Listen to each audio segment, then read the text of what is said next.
Good evening, everyone. Thanks for joining us tonight on 7 News at 11. We are continuing our coverage on the wildfire emergency across the Carolinas this evening. The North Carolina Forestry Service says more than 250 fires erupted across the state this weekend.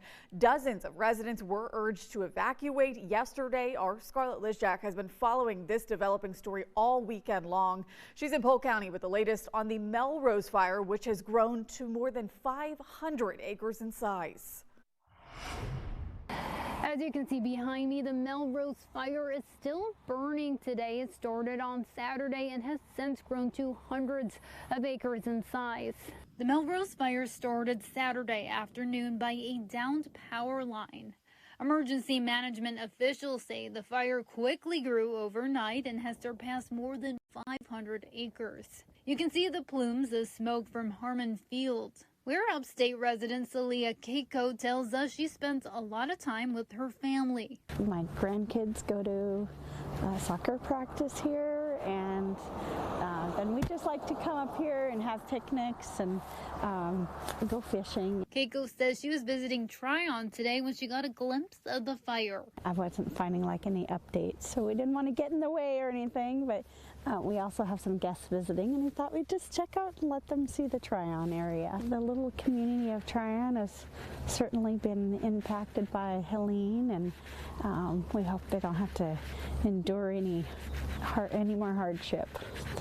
Hope they can contain this quickly. The North Carolina Forest Service is doing backburn operations as well as air operations to help battle the flames. We're told evacuations are currently voluntary for those in the affected areas. The Red Cross has opened a shelter at the Polk County Senior Center. We do our best to help out whenever we're needed. So we have our trailers full of supplies that we can set up at the shelter in just a few hours. It's a beautiful country, but yes, we've had issues with Helene that has done some major problems with our community, and now a forest fire is not only going to add to those problems of those who were affected. Fire officials are asking the public to stay away from Highway 176 in the Howard Gap area while crews continue their work. In Polk County, Scarlett Lizjak, 7 News. And we are keeping a close eye on that fire. Meanwhile, a burn ban remains in effect for both North and South Carolina. The South Carolina Forestry Commission has reported nearly 170 fires this weekend. As of now, there are at least 2 active wildfires across the state that crews are tending to. They say the large fires that we reported on Saturday in Union, Spartanburg, and Pickens County are all said to be contained tonight. But if you are caught violating the burn ban that is in effect right now, Governor McMaster says you could face jail time. In the Lowcountry, more than 2,000 acres have heavily been impacted by wildfires in Horry County. As of this evening, officials say no structures have been lost and no one's been hurt.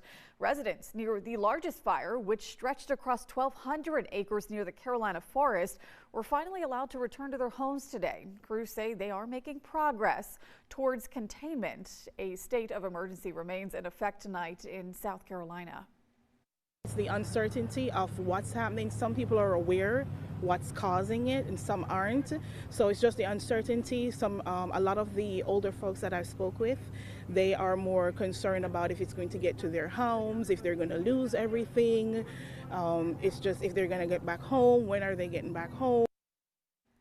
Horry County officials have lifted evacuation orders for 7 neighborhoods this afternoon. People who do not live in the area are asked to stay away while residents return to their homes. Volunteers in Myrtle Beach are taking care of crews fighting the fires in Horry County. A team set up at a local church today providing water and energy drinks for first responders. Community members have been on hand to help with stacking and unloading items. Chaplains have also been there to lend an ear for those who need it. It's the uncertainty of what's happening. Some people are aware what's causing it and some aren't. So it's just the uncertainty. A lot of the older folks that I spoke with, they are more concerned about if it's going to get to their homes, if they're going to lose everything. It's just if they're going to get back home, when are they getting back home? Event coordinators say they will continue to help first responders as long as crews continue their work there. We mentioned it earlier. Governor Hemi McMaster declared a state of emergency because of the wildfire threat. In response, South Carolina Attorney General Alan Wilson announced today that the state's law against price gouging is now in full effect. The law prohibits businesses from taking advantage of consumers by increasing the price of food, gas, housing, and other necessities. The law says anyone caught could pay a $1,000 fine or serve up to a month in jail. We have more details on what this means for you and how you can report it on our website, WSPA.com.